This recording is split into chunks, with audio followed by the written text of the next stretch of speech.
नमस्ते गुरुकुलियंस, आशा है कि आप सभी घर पर कुशल होंगे, सुरक्षित होंगे। आज फिर हम आपके लिए एक नई वीडियो लेकर उपस्थित हुए हैं। इससे पहले के कालांश में हमने आपको भीम और कुंती के बारे में विस्तार से बताया था। जब हमने कुंती के विषय में चर्चा की तो उस समय हमने बताया था किस प्रकार से जो विवाह से पूर्व कुंती को एक पुत्र की प्राप्ति हुई थी जिसका नाम था कर्ण। आज हम उसी के बारे में बताने जा रहे हैं। जब कौरवों और पांडवों की जो शिक्षा है पहले कृपाचार्य के द्वारा दी गई और उसके बाद द्रोणाचार्य के द्वारा उनको अस्त्र शस्त्र की शिक्षा प्रदान की गई। जब उनकी यह शिक्षा पूर्ण हो गई तो उसके बाद हस्तिनापुर में एक विशाल समारोह किया गया जिसमें सभी राजकुमारों ने अपने अपने बल का, अपने कौशल का परिचय दिया। तो उस समय उस परीक्षा में अर्जुन के कौशल को देखकर सभी दंग रह गए। अर्जुन की कुशलता के सामने, अर्जुन के कौशल के सामने सभी फीके पड़ गए। तब अर्जुन की कुशलता को देखकर दुर्योधन को बड़ी ईर्ष्या हुई, जलन हुई कि उससे श्रेष्ठ कोई योद्धा नहीं है। परंतु उसी वक्त कर्ण का प्रवेश होता है जो कि एक रूबेले चेहरे वाला तेजस्वी युवक था और उसने आते ही अर्जुन को चुनौती दी और कहा कि मैं भी अर्जुन के साथ अपनी जो कुशलता है अर्जुन के साथ मैं मुकाबला करूंगा। तो जिसके कारण कर्ण को देखते ही सभा में खलबली मच गई और सभी वहाँ पर उपस्थित लोग तालियां बजाने लगे। और जब दुर्योधन ने कर्ण को सभा में देखा तो वह बड़ा खुश हुआ और उसने कर्ण को गले से लगा लिया और कहा कि तुम यहाँ पर कैसे आए हो। कर्ण ने कहा कि मैं आपसे मित्रता करना चाहता हूँ और अर्जुन के साथ मुकाबला।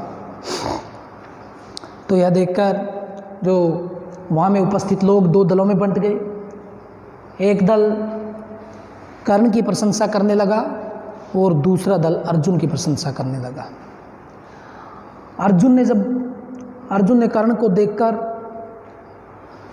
बड़ा गुस्सा आया और उसने कहा कि जो सभा में बिना बुलाए आते हैं वो हमेशा निंदनीय होते हैं। और यह सुनकर कर्ण ने अर्जुन को कहा कि तुम अपने व्यर्थ में ढेंगे मत हांको, अपने तीर से बात करो। जब कर्ण ने अर्जुन को यह चुनौती दी तो वहाँ पर उपस्थित लोग तालियां बजाने लगे। और इसी समय कृपाचार्य जी खड़े हुए और बोले कि हे युवक, ठीक है कि तुम अर्जुन के साथ मुकाबला करना चाहते हो। अर्जुन पांडुपुत्र और युवराज है, तुम्हें भी अपना परिचय देना होगा।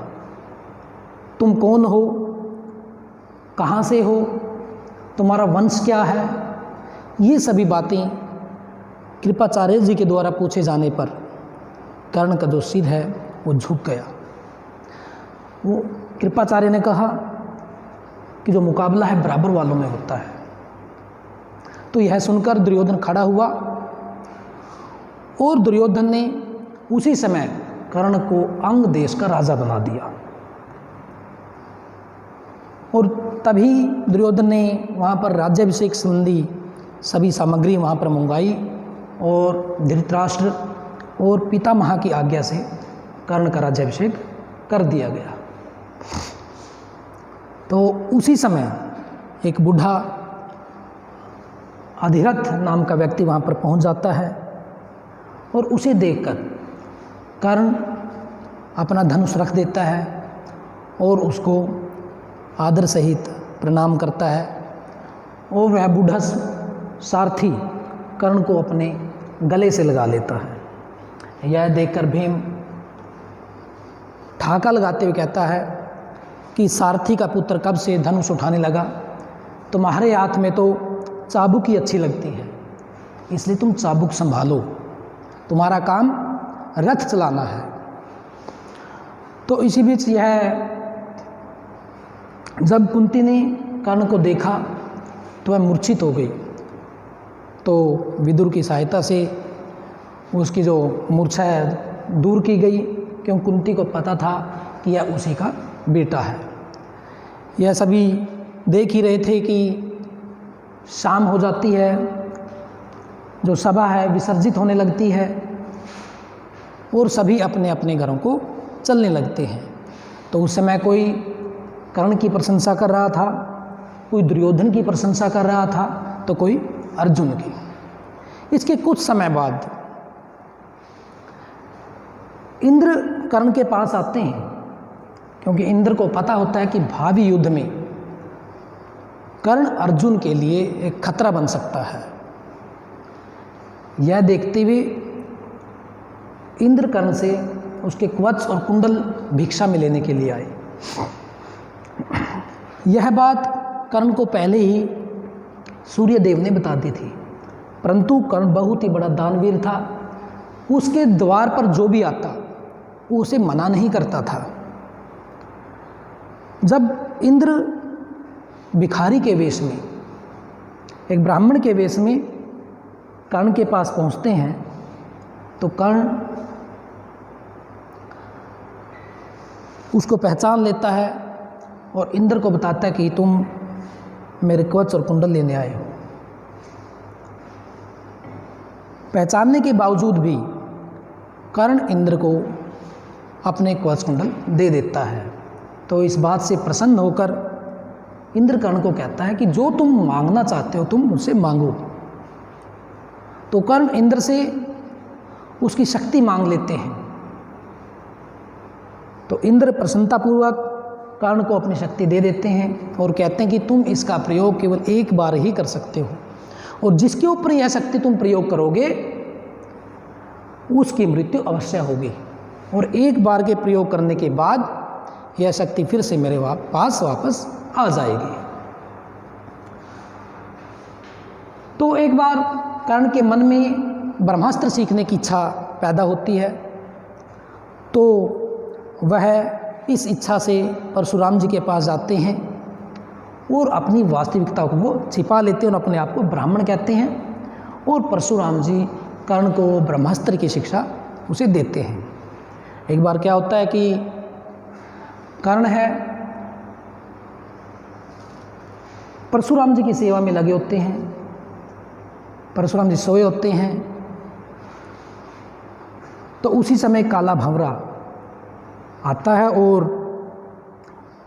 कर्ण की जांघ पर काट लेता है। परंतु कर्ण अपने गुरु की सेवा में लगा हुआ है और वह अपने गुरु की सेवा को नहीं छोड़ सकता था, और भंवरे के काटने से कर्ण की जांघ से खून बहने लगता है, और जब बहुत अधिक मात्रा में खून बहता है तो परशुराम जी को यह खून का जो स्पर्श परशुराम जी को होता है तो वह एकदम से उठ खड़े होते हैं, और परशुराम जी बड़े क्रोधित होते हैं और कहते हैं कर्ण को कि हे कर्ण, तुम बताओ कि तुम कौन हो, तुम ब्राह्मण नहीं हो सकते। तब कर्ण है अपनी वास्तविकता बताता है और अपने आप को सारथी का बेटा कहता है। तो परशुराम जी कर्ण को श्राप देते हैं कि जब तुम्हारे जीवन का महत्वपूर्ण युद्ध होगा तो तुम मेरे सिखाई विद्या को भूल जाओगे।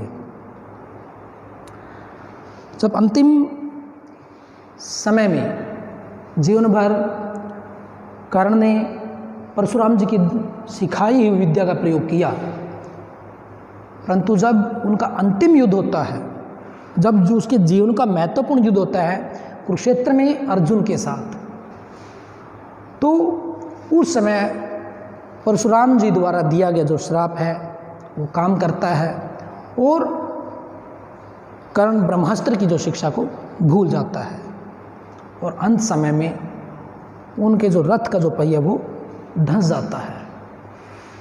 कर्ण को महाभारत के युद्ध में पितामह भीष्म और द्रोणाचार्य के बाद कौरव सेना का संचालन करना पड़ता है। कर्ण बड़ी ही कुशलता के साथ कौरव सेना का संचालन करता है और अपने पराक्रम को दिखाता है, परंतु जब कर्ण का सामना अर्जुन के साथ होता है तो वह जो श्राप है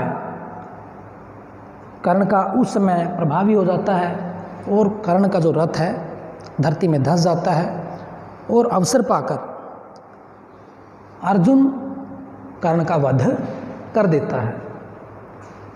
तो इस तरह से हम देखते हैं कि कर्ण एक महान पराक्रमशाली और महान योद्धा और एक बड़ा ही दानवीर व्यक्ति था, जो अंत तक हमेशा बड़े ही साहस के साथ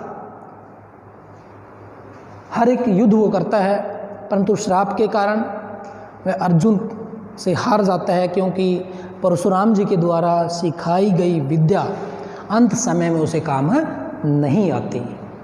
तो इस प्रकार हमने आज के इस कालांश में कर्ण के बारे में जाना कि कर्ण कौन था, उसने किस किस से शिक्षा प्राप्त की, किस प्रकार से जो इंद्र हैं अर्जुन को बचाने के लिए उनसे भिक्षा में उसके कवच कुंडल ले जाते हैं और परशुराम जी द्वारा दिए गए श्राप के कारण ही उनकी मृत्यु होती है।